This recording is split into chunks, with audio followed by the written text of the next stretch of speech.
Hello, hello, and welcome to Jamaicans.com. Welcome to My Temple Wellness.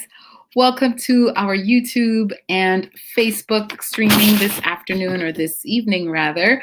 Guys, come on in. I'm excited to be here this evening. I'm excited to see you guys this evening. So please come on in. And as you are coming in, please let me know where you guys are watching from. Where are you tuning in from?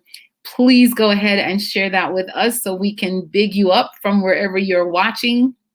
You guys probably know by now, if you've been watching my show, that I am here in the Bronx and I'm in New York. So very excited to have you all on here. Don't forget to put the comments where you are and also to share the video with other folks. We are going to be having a really good show today. It's a show that, it's going to be pushing the conversation in a direction that we need to be having. Sometimes it's a stigma conversation and people don't want to have the conversation, but it's very important for us to have the conversation today. I have a very special guest that's going to be coming on and joining us today as well, and she will be sharing her story. The topic of today's show is a mom's story, and so you'll get to hear from her. Kara in a little bit, but I like to say hi to you guys first and do a few housekeeping things before we do that. It is Mental Health Awareness Month, guys, and so this month we're going to be highlighting conversations around mental health. But before I go any further, why don't we talk a little bit about what has been going on? I see a few of you guys already on here with comments. Nancy, hi there. Let's see who else is on here. Anthony from upstate New York. What part of upstate? I'm in New York. What part of upstate New York? Round Rock, Texas is from is Nancy. Nancy's from Round Rock. We've got James from San Marco, Texas. Love you, Kara. All right, so we already have some of Kara's fans in here. Thank you guys all for tuning in today and for supporting Kara. For those of you who are tuning in, I know she invited some of her family and friends. That's really great. Good afternoon, watching from Cayenne, French Guyane. Wow. Did I put that up? Hold on a second. I have the wrong thing up here. So we have folks from all over, guys. Beacon. All right. Thank you for sharing that, Anthony. So Anthony's from Beacon, guys. That's upstate. Janet is from Teaneck, New Jersey. Right now, we're waiting for our guest to enter the studio. And again, that's Miss Kara. So we're waiting for her to enter the studio. Once she does, then we can get started. But for now, I'm doing my housekeeping stuff, so that's all right. West Palm, MC Smith from West Palm. And we have Camille. Hey, Camille, a regular. She's from Brooklyn. Guys, welcome to today's show. Welcome, welcome. I'm, again, very excited. I'm going to go ahead and just introduce myself. My name is Deborah Johnson, and I am a plant-based nutritionist. I'm a community nutritionist. I do a lot of community service work. I work with a lot of organizations within New York working to educate folks. That is my brand. My brand is about education. That's really my focus, is to get folks knowledgeable, in many topics. It's a wellness brand, so I focus majority on nutrition, but overall wellness as well. So we talk about mental health here, for example, and that's a topic that I'm really passionate about. I am also certified in mental health. I'm a certified mental health first aid instructor. So I teach classes as well to adults on mental health. I certify folks to become mental health first aiders. A couple of you have taken my class, which is great, and have gotten certified by me, which is great. I'm also a certified trauma support specialist, and that's something where, I'm trauma informed, basically. All right. In addition, I have a certificate in nutritional psychology as well. So you can see when it comes to psychology, mental health, the mind, the brain, I'm really interested in that. I'm very interested in food, of course, but my brand, like it says here, we provide nutrition and wellness services to individuals and to organization. I'm really focusing or zeroing in on mental health and wellness. All right, guys. So I'm going to just check on a few of you guys are here from, as you're coming in, guys, share the video. let others know that you're here and also that we're having this conversation this evening. You do not want to miss this, especially if you are a parent. And even if you're not, it's still going to be a very important conversation for us all to have. We have Doric Brown from Long Island tuning in. And then we have Nancy. Oh, I love you, Kara. So we have some more of Kara's folks here saying hello, big up yourself. We also have some folks from YouTube. So guys, we're streaming on 2 different platforms. We are on My Temple Wellness Facebook, Jamaicans.com Facebook, and we're also on YouTube as well. All right. So we've got, I'm not sure what name is that. Y Channon 36. Shalom, peace and peace family. Thank you. All right, guys. So we're gonna try to jump in here. Hi from Virginia. Wonderful. Let me just check in on my guest just to be sure that she's not having any issues getting in. So guys, as you're coming in, you know the deal. What did you guys eat over the weekend? How was your weekend? What did you guys do? Y'all know I was in St. Lucia, right? So I came back and I'm happy to be back in New York because I love New York, but it's certainly not St. Lucia, right? So let me just check in on her just to see. Give me some time here.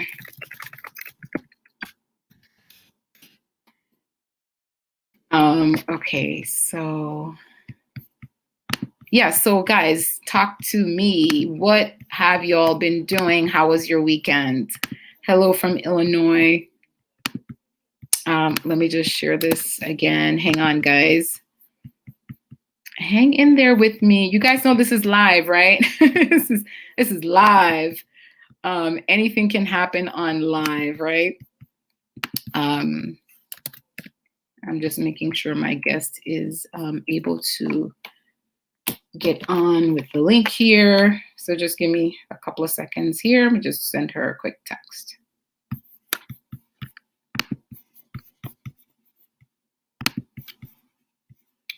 Mm-hmm.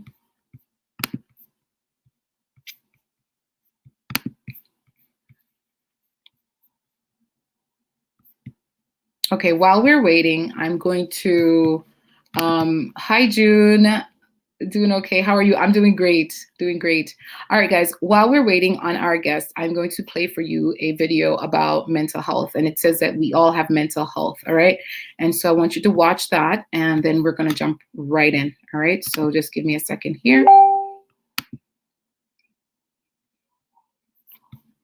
Hang on a second.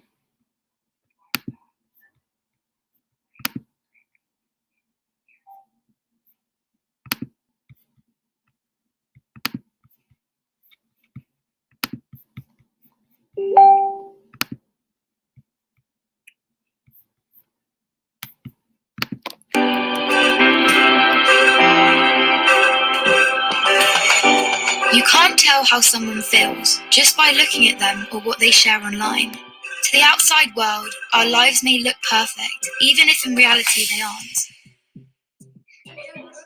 I'm always worrying about doing well at school, and with the end of year test coming up, I'm not sure how much longer I can cope. My thoughts swarm around my head, sometimes keeping me up all night.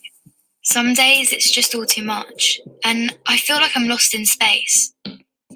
When I did badly on one of my tests, I just about kept it together until I got home. Then I broke down crying in front of my mum. She listened for a bit, and then she told me that just like physical health, we all have mental health. It's our feelings, our thinking, our emotions, and our moods. She then said that feeling down, angry, and stressed is a normal part of life, just like it's normal to feel happy, confident, and carefree sometimes. We all have positive and negative emotions that come and go based on what's happening around us. These are everyday feelings. Good mental health means experiencing negative emotions. It's not always about being happy.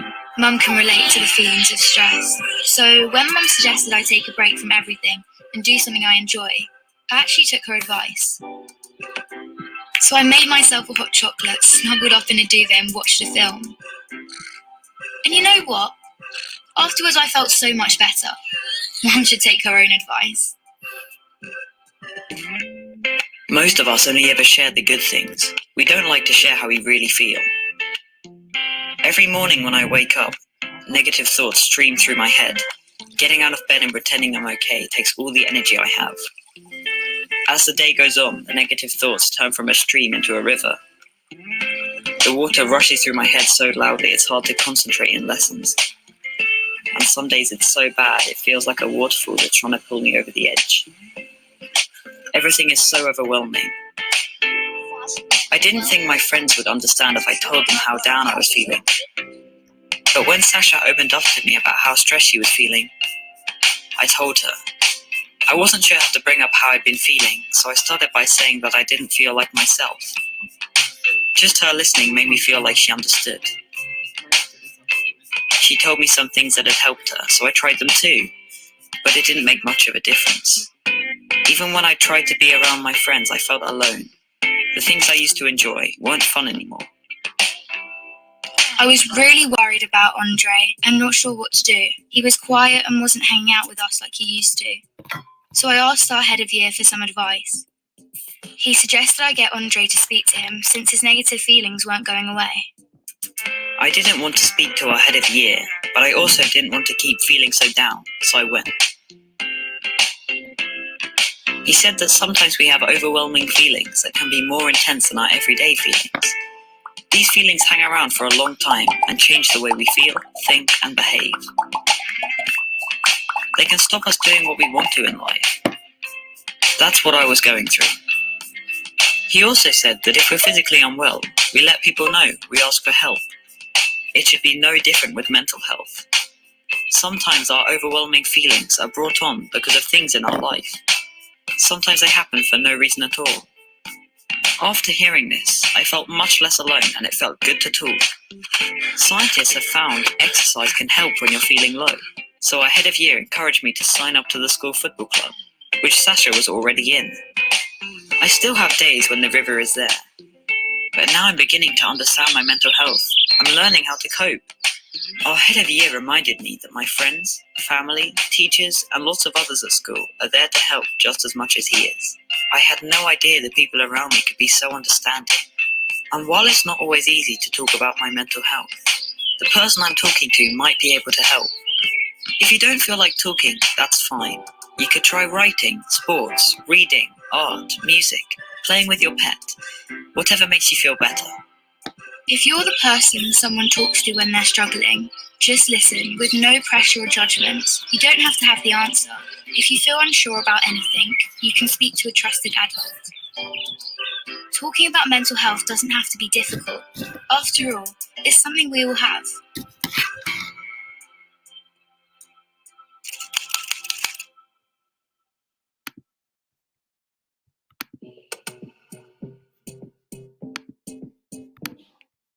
Okay.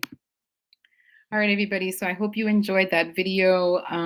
It was a video in terms of about mental health, right? So it basically says that we all have mental health. And I wanted to use that perspective because as we get Kara on very shortly, we're going to be talking about mental health, and she's actually here. So I'm going to go ahead and add her on now. Okay, I think she's having a little internet issues right now because she was just on. Give us a minute, guys. So let's just continue to talk as she come in, all right, into the live here. So yeah, the video basically, as you can see, was about a young girl talking about mental health. She shared a bit about her mom and also about a classmate that she was having to help out. And so I hope that you were able to get some tips as well. There you are. Hi, Kara. Here's our guest, everybody. Okay, so your sound, you can hear me clearly? Yes, I can. All right, fantastic. All right, good. So we're gonna just jump right in. We're 15 minutes in, so we have about 45 minutes to talk and to share today. It's my fault. I'm in Texas. I didn't know that you had a different time zone than me. So Yeah. I was for 5 o'clock on my time. That's okay. No worries. I'm so glad that you were able to come on though. So Kara, thank you so much for doing this. I want to go ahead and tell everybody how we met virtually. So we didn't meet physically in person because as she just said, she's in Texas, I'm in New York. But Kara is such an amazing person. And I've only had the opportunity of speaking with her a few times, with a few times that we've interacted. I already know what kind of person she is. She's a loving and kind person because she offered herself to jump on and to share with my audience, with you guys here on Jamaicans.com, her story. And I'm going to have her share her story. I'm not going to say too much about that before we start, but I was teaching mental health, and I teach mental health classes, as I mentioned before. And I posted an ad on my Facebook page, and Kara reached out in the comments and said, hey, I want to help you promote this event. I want to help you. I have a story. I want to share. I want to help your audience. I want to just get as much people educated in mental health as possible. And I was just like, wow. I immediately sent her an email on Facebook. She sent me her phone number. I called her, and we together decided that this would be a great way for her to really share her story and to really encourage others around mental health. And one of the things that I like that you said, Kara, when I asked you, why do you why do you do what you do? And you said because you don't want any other parent to go through what you went through. And so Yes. I'm going to turn it over to you right now for you to share your story and to speak just a bit on mental health and as much as you'd like to speak. And then we'll begin the conversation and folks will really get an idea of why you are on here today.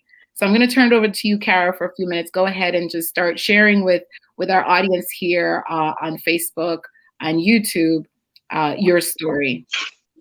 And about yourself, tell us about yourself. My name is Kara.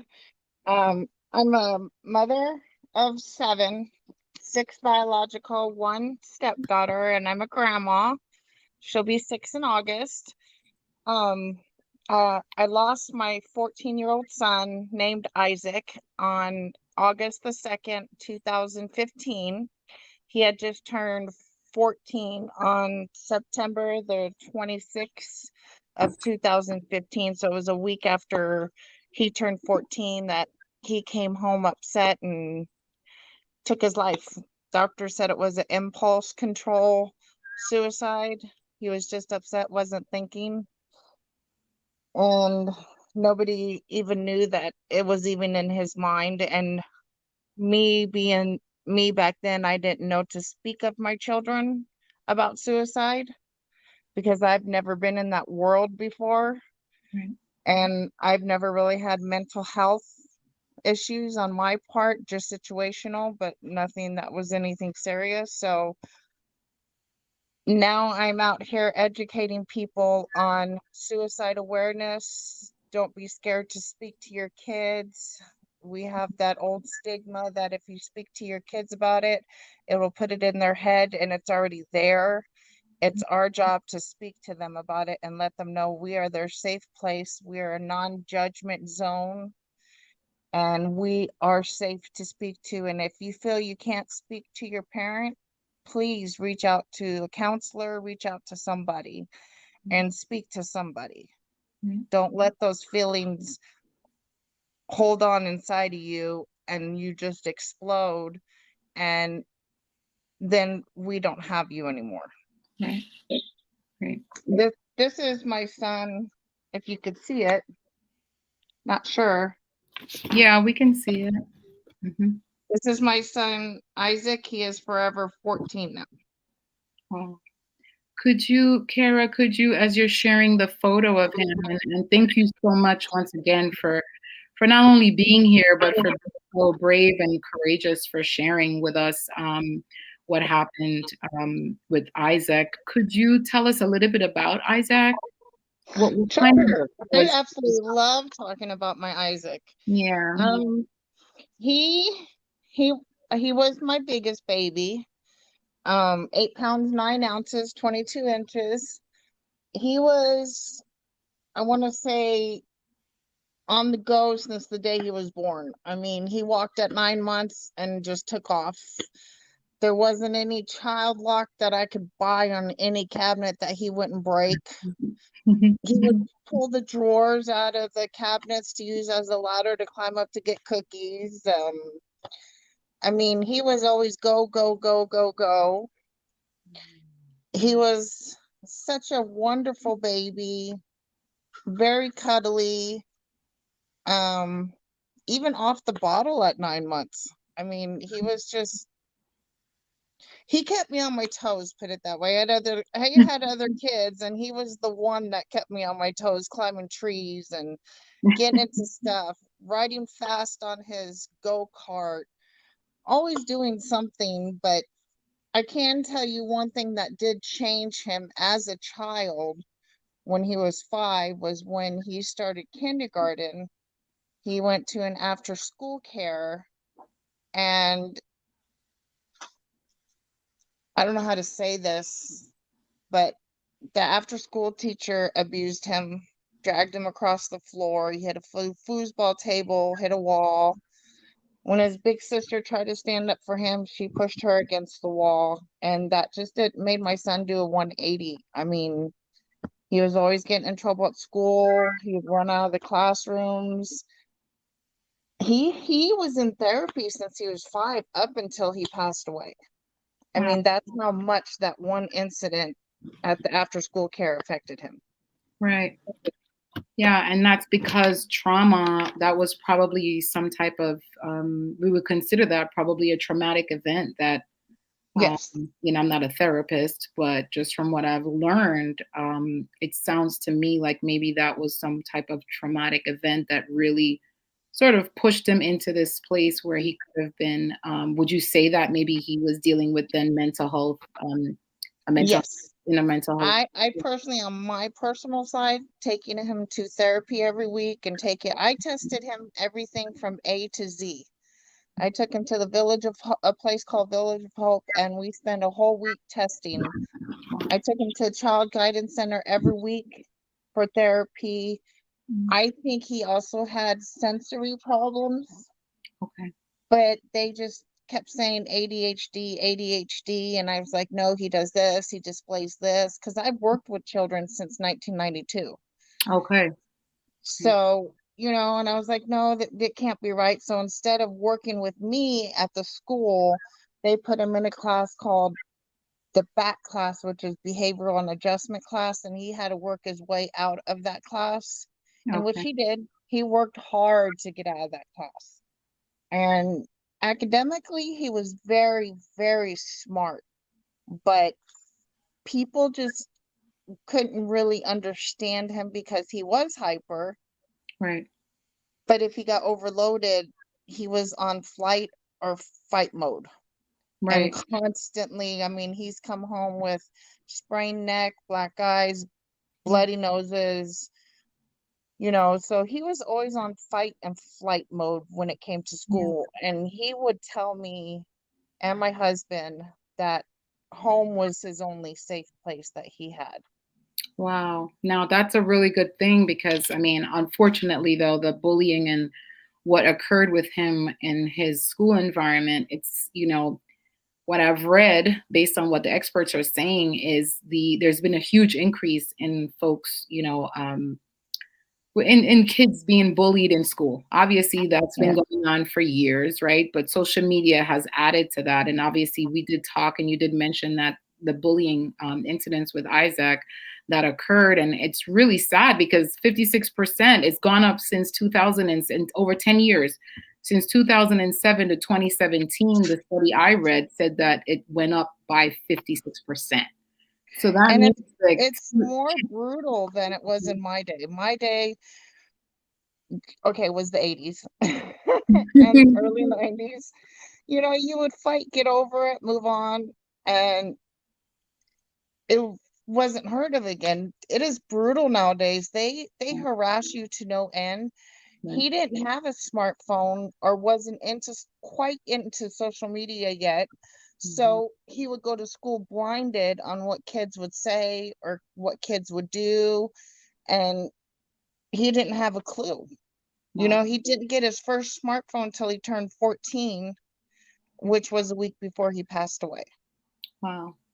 And you did. I'm so sorry. Like, you mentioned that, you know, in terms of knowing, you had no idea. And I think that's a fear for a lot of parents, is that how do you Yes. know, right? It just, like you said, the doctor mentioned, it was sort of like that something, you know, Impulse. impulse, and then, you know, that occurred. So I guess that's a challenge for parents. How will they know? You know, what would be your advice in that? Like, what are some of the signs? I mean, I could go over those, but you can share as well what would be some of the Yeah. things to look for.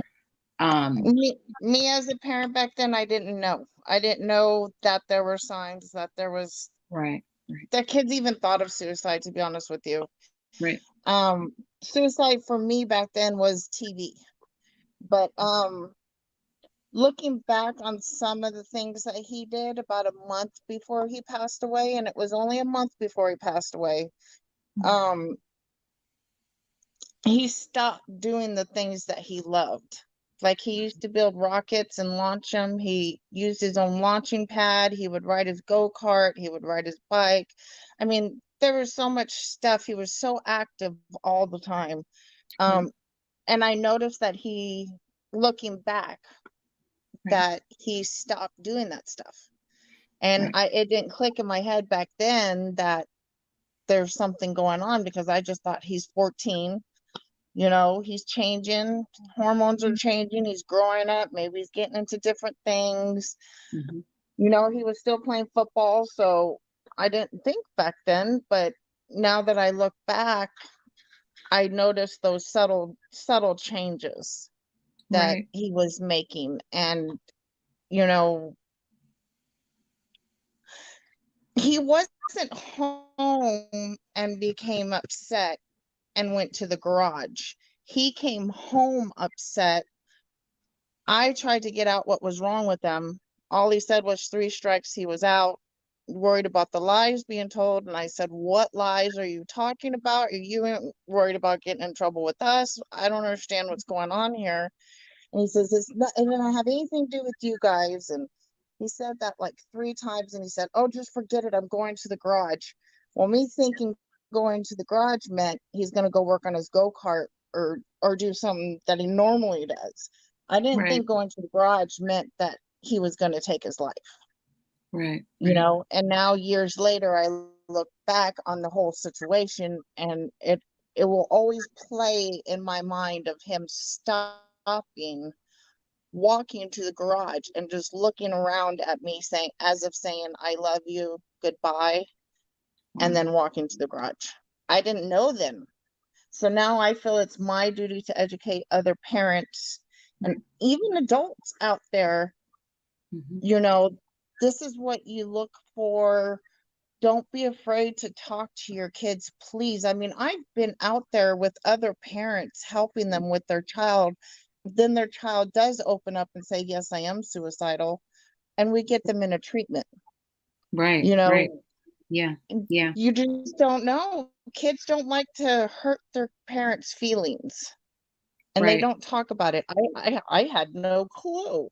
Now I'm vigilant on my kids now. It's just like, you know, when they get upset, I'm like, "Are you okay? Mom, I'm not going to do what Isaac did." You know, but it's still, mm, I'm so scared every day from the minute I wake up to the minute I go to bed that I'm going to lose another child, only because I did not see it in my first child. wow, Kara, yeah. I appreciate you sharing all of that. That's some real difficult details there that you just shared with us. Thank you so much. Yeah, you definitely mentioned a few things. So in terms of like the signs, right? Isolation, like you mentioned, one where he stopped doing the things that he loved, right? These are some of the things that we have to look out for, and keeping a really close eye. And you also said something that I thought was key, is that knowing, sort of understanding some of the signs and symptoms in advance is really important as well. Because Yeah. had you known, maybe, I mean, we don't know, right? Hindsight is always 2020. I think it's Mhm. good for folks to get educated But also another thing you said that I thought was really great is, ask the question. A lot of people are not asking, and they believe, that once they ask, they're putting the idea in the child's head or in the adult's head, right? Yes. And that is not Yes. true. I teach mental health first aid, and that's one of the things we cover in the class. We talk about that. Ask the question. Yes. You don't ask, are you thinking of harming yourself? Because harming yourself could be It's different.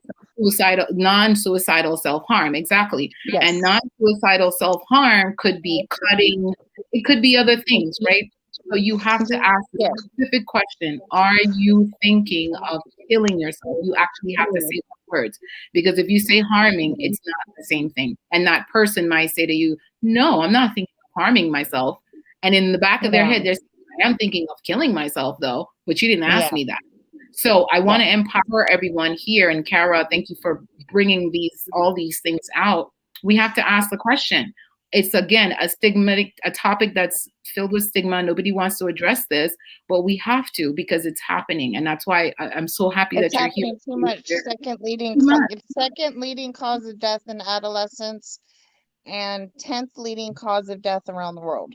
Yes, I'm so glad you. I'm mental health first aid too. I'm mental health first aid too. And I've taken so many classes. I've done so much research. I mean, to no end on this situation. And there's nothing I could have done that night. Right. I could have told him, no, you can't go to the garage. You're upset. Why don't you go to bed? He would have done it in his room, because he already had his mind set on what he wanted to do. Yeah. So his siblings would have seen it if I had sent him inside. Yes. But he was so upset when he came home that night that I don't think that there's anything I could have done to change his mind on what he chose to do.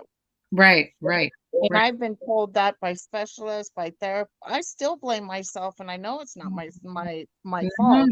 Yeah. But I've been told by therapists that there was nothing I could have done any different. Right. I could have told him to go inside, and he would have just done it on his bunk bed. That is true. That is 100% true. And that's the thing. We can't blame ourselves. And that's the thing. There's a lot of blame and a lot of shame around this stuff. And so people just run away from it instead of just facing it and just sort of, whatever we can do in terms of getting the knowledge is all we can do, right? The rest, me, I pray. I believe in God. So I pray and I trust God to help.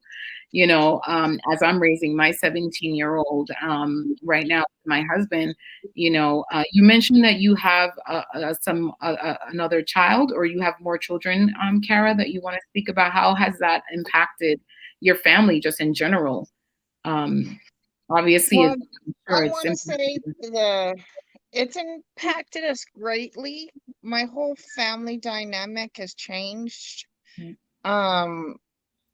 We don't have our loudness anymore, I guess you could say. Isaac was our loudness. He would run through the house and jump off the couch, and there was never a dull moment with him. The kids would spend the nights dancing and playing music and jumping around, and he would take his little brothers on camping trips in the yard, or they would go on adventures, or we don't have that anymore. So the whole dynamic of the family has changed. I want to say my first 2 years was spent totally focused on my kids. I didn't lay in bed and cry. I didn't grieve. I don't grieve personally to anybody because of the stigma laid behind it. If you're not going through it, you're not going to understand it, and you're going to be like, oh my God, it's been 5 years, already. Let's just get over this. And it's not something you can move past. But the first 2 years, we went to grief counseling, individual counseling, group counseling, individual grief counseling, grief camp.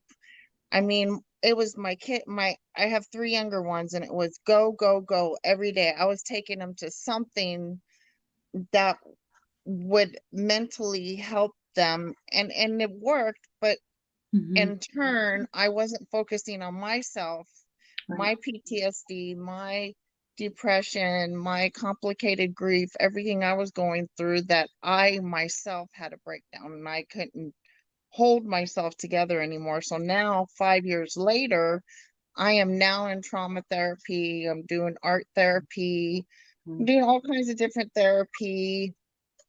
But what I can say helped me was my son's foundation and doing events and being on the mental health committee, helping other parents, talking to other children, going to schools, helping with bully events. That was kind of like my therapy, my healing for the first few years. And, but I couldn't help, unfortunately, my 17 and my 18-year-old at the time, because I took my 17-year-old to therapy and they said, he's considered an adult. You don't have a say if he doesn't want it. Okay. So, and my daughter, she was pregnant and she had my grandbaby a week after my son was born. So an angel left. The way I look at it, angel left, but an angel came in. Wow. Which is my grandbaby. Wow. But they were 18 and 17, and the doctor told me, you can't do anything, you can't force them. Right. They're gonna do what they're gonna do because they're considered adults.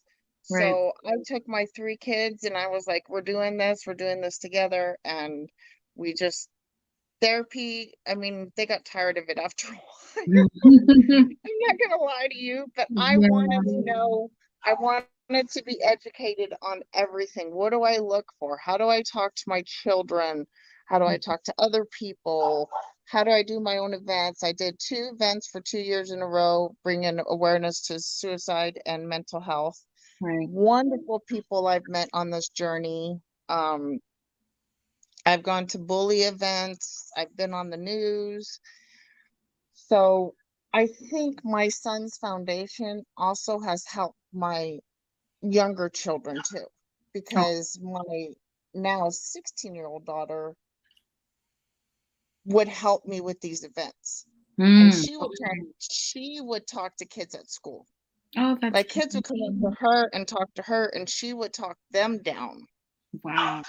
Wow. Do you see what I mean? Yeah. Yeah. The video I shared in the beginning had a little bit of that, where the peer and peer, having someone. Yes. And that's one thing that I want to encourage folks too, that, when you belong to a community, when you have folks that you can talk to, that's really important. And I like what you said, Kara, that you now are having to sort of deal with some of that stuff that you didn't deal with before, because obviously that was such a traumatic event and you were just trying to be a caretaker for your other children, my family, make sure that your whole family, make sure that they were okay. And now, taking a step back and really caring for you, so you can really be there for them as well, continue to be there for them. It's really important. So that was really important thing that you mentioned. I love that. And so could you talk a little bit about maybe a little bit more about the community aspect? Is there a community aspect around you all right now that is supporting you? Do you have that sort of, foundational, or is it just your immediate family? Do you have extended family or church community or sister groups? I know the foundation is a great thing. Yeah. I do go, since I was 4 months into losing my son, I've been going to a grief bridge, which I met this wonderful friend named CJ. She is the leader of Grief Bridge. She's lost 2 children. So she has taught me a lot. She's mentored me into the events that I do. She's taught me music therapy. She just started her grief bridge when I started going, and I was only 4 months into losing my son. So I was still numb and I was still in shock. I still hadn't cried yet. So she taught me a lot, but as far as community, no, not really. I mean, I brought the awareness out to people, but it was more judgmental on people's sides towards me. Oh, okay. Do you see what I mean? Because it was a suicide and he was 14, and I've I've heard everything. Wow. Really? Your son's in, yeah, your son's in hell, or I'm going to pray for your son's soul that he made it to heaven. It Wow. took name four times to find a pastor that would do my son's funeral because it was a suicide. Really? Really. Wow. I'm I so either sorry got to hear ignored that. or flat out told no. I'm so sorry to hear that. That's not So as far as comfort, yeah, I had so many people there the first week. I'm not going to lie, they were there the first week, but it kind of went to the wayside, and I was left to kind of deal with all of this by myself. I have to tell you, I helped get my son down. I held my son screaming to God to tell him, take me, not him. Why are you doing this? Please don't take him. I had to make the call to take him off of life support. I had to make the call to do the organ donation. They wouldn't let anybody help me because they weren't the biological family or parent. So, and I used to hold a lot of anger, but I don't anymore. We couldn't get a hold of my ex-husband. So, I had to do all this on my own. So people were like, well, why isn't she crying? Why isn't she doing this? Or because my body was in complete shock and I was completely numb. I didn't even see my son being carried to his resting place. I had to plan a funeral on my own. What he wore, picked out the casket, picked out the lining in the casket, and then I have to hear them say, well, this costs extra. This costs extra. This costs extra. I don't care. My husband went and cashed out his 401k so that he could make sure my son had the extra that he needed at the funeral. Anything I wanted, my husband was the one that stepped up and paid for it and made sure that, we had what we needed. So it's that stigma around suicide that you're going to go to hell, or let me pray over their soul to make sure they make it to heaven. Then you get looked at as a parent and be like, well, what did you do? Right. He wasn't even home. He came home that upset that night. My husband was at work. I called him 2 minutes later. He's out the door, told his chief, I'm out of here, and met me at the hospital. So my son wasn't even home when he was upset. He came home that way, and I didn't realize how upset he was that Yeah. it would make him make that decision. Right. Yeah. No, his decision to do that is his decision to do that. Unfortunately, as a 14-year-old, it's why it's hit home so hard, and that's why we're here to really encourage folks to keep an eye out. But it's really terrible for folks to really try to put blame on parents when they are having to deal with the loss. Yes, it is. You know, It's horrible to go so through that. that's Horrible. not, yeah, that is not, So the love of the community was not really there when it happened. Now I could say a couple years later when I started doing my events and getting my name out there, going to schools and bringing awareness and stuff like that, then people were starting to be supportive, but it was more like I'm their nightmare in wow. their face. You know what I mean? It's like I'm scared my kid is going to do this. Right. You know, Right. and all they need to know is talk to your children. Yeah. I'm not scared to talk to my 12-year-olds about suicide. I'm not scared to talk to my 16-year-old about suicide, even as my older children, because you have to, because it's out there, it's on TV, it's Yeah. in music, it's everywhere. They already know about it. It is your job to let them know that you're their safe place. Yeah. Most And definitely. that's what I do to my children. I say, if you come to me, this is a no judgment zone. Yeah. Sit here and talk to me. I'm not going to judge you, and I will listen to you. I just only wish I had that with Isaac if I had known that. So that's why I'm out there all over the place telling people it's okay to talk. The school was like, you can do bully, but you can't do suicide because it's going to put it in their head. And I'm looking at them like, no, That's not true. no, Yeah. it's not true. So No. they threw my son's picture in the bully event, you know, as a way of saying, you got to let these kids talk. Hmm. They have it so much harder nowadays with social media, and Mhm. I Yeah. could go on and on about the Yeah. subject. I'm sorry. I'm going No, to go that's on and okay, on Kara. about it, That's why. but No, that's why you're here. I wanted you to share as much as you can. They see me all the time. They see me all the time. Okay. yeah. But yeah, I appreciate you, sharing everything. We're gonna jump into some of the comments. I'm pretty sure you're gonna get some encouragement today from folks. But before we do, I just want to encourage everyone. Again, thanks, Kara, for sharing.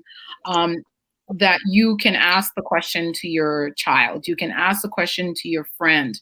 Are you Yes. thinking of killing yourself? Please don't ask, are you thinking of harming yourself? Because harm and Yes. killing are two different things. All right. I would approach it as, are you thinking of taking your life, not killing yourself? Committed suicide in our world that has lost somebody to suicide it sounds horrible, like our kids committed a Mhm. crime. Right. It's not committed suicide, it's they took their life by suicide. Are you Yeah. thinking of taking your life, you Mhm. know, or are you thinking of leaving? You Mhm. gotta know ways to approach it, because if you tell a child, are you thinking of killing yourself, they're gonna back up and be like, whoa, Mhm. so approaching it as if, I love you, I'm here to talk to you, Yeah. I'm not gonna judge you, but are you thinking of taking your life? Yes. Well, most definitely, there would need to be a little bit more conversation before you ask that question that I just. Yes, Right. yes. Yeah, like Kara is saying, you want to first build that trust with a person. You want to have sort of a safe space as well, which is one of the things we teach. And if you haven't, I don't have any classes coming up right now. I'm taking names of folks who are interested in doing mental health first aid training, and I will schedule a class once I have enough names. But for now, I don't have a date set. But I want everyone, if you are interested in taking a mental health first aid class, all you have to do is just reach out to me, and I can either let you know of someone else who's teaching it, or I can, let you know if I have enough names and we can set something up. But I want folks to understand some of the signs, isolation, anxiety, change in behavior, change in doing the things that they love, withdrawing, which is a bit similar to isolation, but also with COVID, and folks, students having to work from home, or do not work from home, but do homeschooling. That has really added an extra layer. And there has been some, kids or teenagers who have actually died by suicide as a result of, Yes. just not having that connection with their friends, with their family, with their teachers and things like that. And so, guys, I want you all to really pay attention, keep a good eye. I'm going to put a phone number up that you all can use if you think that there's someone, that you can call. Even if you're not sure, just call the 1-800-273-TALK number. All right. And I'm going to try to leave that up there while I go into some of the comments. We have quite a few comments up here. Okay. Lots of folks. I'm going to try to put it up and see if we can take any of the questions. But before we do that, Kara, because we are going to probably run out of time as I'm going through the comments, what would you leave? I mean, this is a conversation that we can continue with, another day. If we decide, we can always add a second conversation around this if we feel that it's needed. What would you leave with parents or with folks here today? What would be one thing or two things that you'd leave with folks here today as I try to get some of these questions answered, or encouragement on the screen? Don't be scared to talk to your children is the big one. Have a calm moment, safe place. And a safe place could be in your room. You don't have to have a corner where you have to sit in or whatever. I talk to my children on my bed in my room. Mhm. I shut the door and we'll sit and talk. Find a safe place to talk to your children, but don't ever be scared to ask your children, because it's not going to put it in their head. If they're a child, they know about it already. I mean, even on the show Glee, they had a hanging on that show. Wow. You watch old shows, they have hangings. You know, a ladder and a rope freak me out. So don't ever be scared to talk to your children, and always say, um, are you thinking of taking your life? Never say, are you thinking of committing suicide? Because that's going to tell them they're committing a crime. Right. That You know, one myths, right. Mm-hmm. and if they know somebody who has taken their life, talk to them. Don't be scared to talk to them. And tell them, if you don't feel comfortable talking with me as your mom because you don't want to hurt me, I understand. I love you. Let's find somebody that you do feel safe talking to. Because a lot of times kids don't want to hurt their parents' feelings because they love them that much. Right. Right. But Thank that's you. my two things. Always talk and Yeah, find a safe place and let them know that they're safe. that's great. Yeah, very important. Kara, thanks again. I'm going to just go through some of the comments. You have some encouraging words here from our folks that have been watching. I'm just going to go through and read some of them. From Miss Sophia says, thank you for sharing. Sorry about Isaac.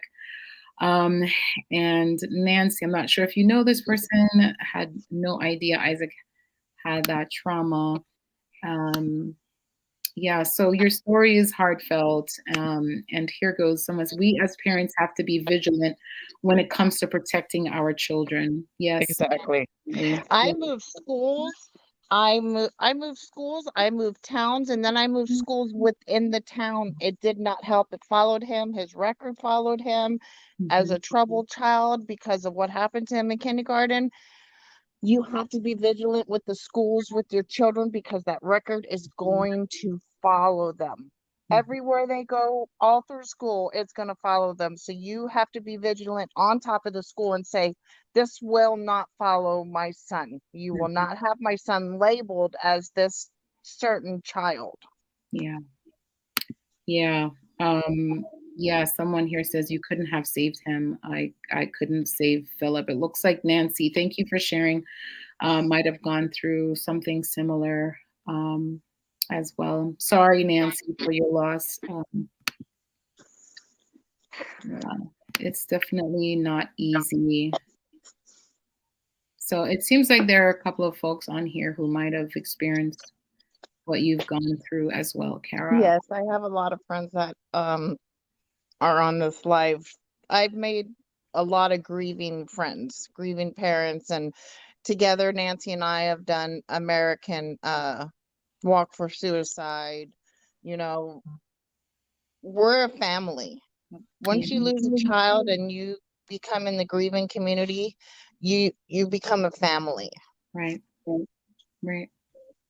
And I think that's important. Having a community of people, it's the way that we actually move forward and become resilient over time. And I Yeah. think it's something that you may never get over again. I'm not a therapist, so forgive me if I'm not using the right language.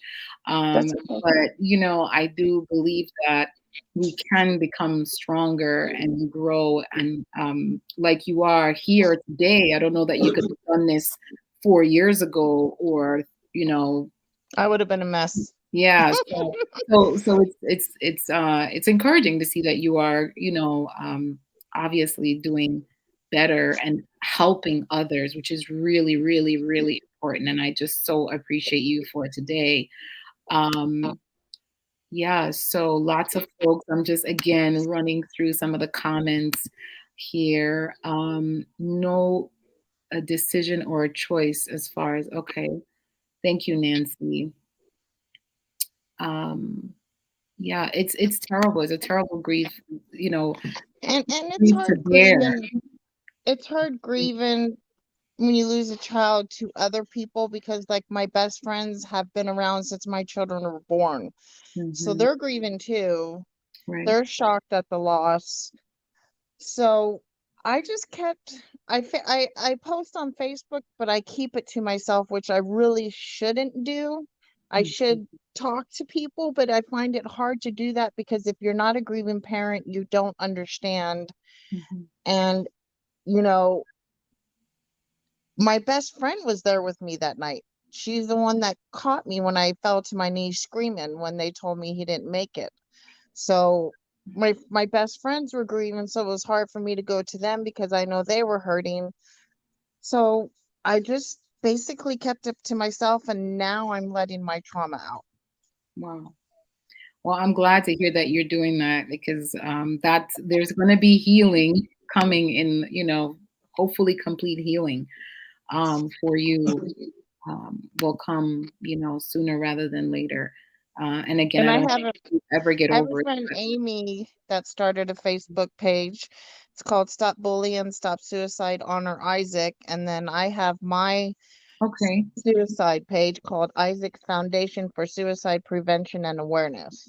Okay. So if anyone out there hearing this would like more information about that, just reach out to me and I will connect you with Kara. Is that all right, Kara? For me to Yes. connect them. Okay, so the foundation, you can get access to supporting Kara's Foundation for Isaac. And so it's important for us to support each other and to be here for each other. That's a really key part about all of this. All right. Yes. And like Nancy says, listen with compassion and without judgment. Yeah. And I have to say, suicide is the hardest to grieve because of the judgment that is laid behind it. Mm-hmm. Well, how is their family? How is their family dynamic? Oh, it has to be the parents. You know, the parent, I did everything for my son. I never gave up on my son. My son knew he was loved every single day. I took him to therapy since he was 5. Stop trying to point fingers, and how about give a little compassion and say, let me talk to my child now. Yeah. Maybe my child's feeling this way. Yeah. Unfortunately, we live in a world where everybody seems to always want to point the finger at somebody. People need Yes. somebody to blame, and when it comes to stuff like this, is no one to be blamed, right? And so it's more about finding It's adding hurt on hurt. it's adding hurt on hurt. And so the idea is to be empathetic, have compassion for the grieving person, i.e., you dealing with the loss of your son. Um, there's a lot of things that you obviously missed out on or will be missing out on with him not being here, and that Yeah. is enough. It's a difficult thing. He would have graduated last year. He'd be turning 20 in July. I mean, I've missed out everything. That's all I have is up to 14 years. I don't have anything else. And people tell me, well, why do you post pictures of him all the time? That's all I have. My other kids are growing up. I have a grandchild, they're all growing up. Yeah. And he's stuck at 14. Well, we want to encourage everyone who's listening to this broadcast. We're going to have to wrap. I know. I'm sorry. I was 15 minutes late because I'm in Texas. It's okay, Kara. I didn't even get a chance to properly introduce you, right? But you ended up sharing a bit about what you did, so that's okay. The good thing is we can have more of these conversations. I am going to be having a doctor come on in the next few weeks or so. We're trying to actually get the schedule going with him, and he's written books. A couple of his books are actually here on my on my shelf right now. And so we're going to be sharing more on the topic for Mental Health Awareness Month. I'm going to be doing a lot more on it. And I'm really hoping that if folks are looking to get certified, to let me know and I'll put together a class. I don't have any classes scheduled because I have quite a bit coming up this month that I'm working on. And so this is my way of sort of keeping Mental Health Awareness Month going, is by doing these shows here on Jamaicans.com. But Kara, I can't thank you enough. Do you have any more questions for me, hon? I don't. I see a lot of comments on here, and what I'm going to do is I'm going to try to respond to folks. Folks were really just pouring out their heart and saying how much they appreciate you for coming on. There were quite a few comments sharing those type of things. So there weren't a lot of questions. It was really just a lot of love coming your way, Kara. Oh, thank you. A lot of love, a lot of encouragement coming your way. Huge thanks. Folks just sending their condolences and their prayers, right? And anytime you need me, hon, if you need me to come on here again, I won't hesitate. Remember, September is Suicide Awareness Month. October is Bully Awareness Month. So, anytime you need me to come on and help you, or you need to talk, or anybody needs to talk, I'm always here. My Facebook is Kara Valenca, VALENCA /Yocom, YOCOM. Okay. Thank you, Kara. And listen, if you guys want to reach Kara and you missed that her name just now, just reach out to me and I'll connect you to her Facebook page, and you guys can support her, send her more love. You can write her a little note. That would be so wonderful. Yeah, whatever you all can do. And again, because it's the community, and that's how, we live here on Jamaicans.com and on My Temple Wellness. We are a community. And so I want to extend to your community that you invited as well, for everyone who came on. I know Amy and I forgot the other name. Nancy. Yeah, I can already. There were a few other folks on that were here to support Kara. Guys, you're more than welcome to come back again on JA.com and My Temple Wellness. We're here for you. We're now a community, so let's connect. And anytime you need me, I'm here. Oh, I certainly will. I have your phone number. You forgot? I can call you whenever I want, Kara. What that New York number was. I know. I called you earlier today. I will be reaching out to you again, probably like you said, September, October for Bullying Month and for Suicide Awareness Month, so you can come back on and we can have more talks in any direction, just around mental health awareness and suicide. So guys, we're going to tune out. Again, Kara, I cannot thank you enough for being here with us today, for sharing, for being so giving of yourself. We're grateful for you. I, again, will say, I'm so sorry for your loss. And I thank you for continuing Isaac's memory and for having us live on through you as you share about him and encourage parents to really, do the things that you've already told us, which is to have that safe space, have the conversation. Don't be afraid to, talk to your children. And love your family. Kiss your kids. Love your kids. I can't do that anymore. Even my 24 and 23-year-old, I'm texting them constantly, telling them I love you, or, it's like, oh, Mom. And I'm like, I'm like, stop it. I love you. Kiss, kiss.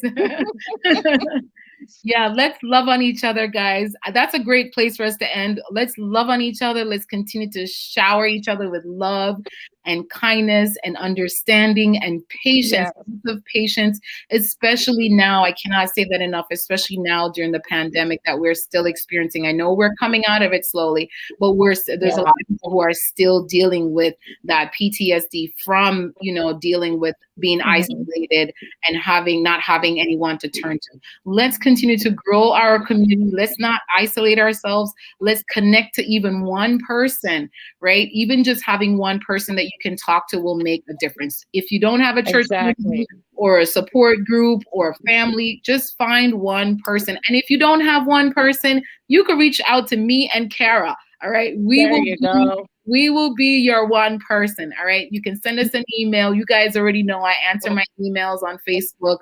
I have an email on my website. So guys, reach out. Do not be afraid. You're not alone. All right.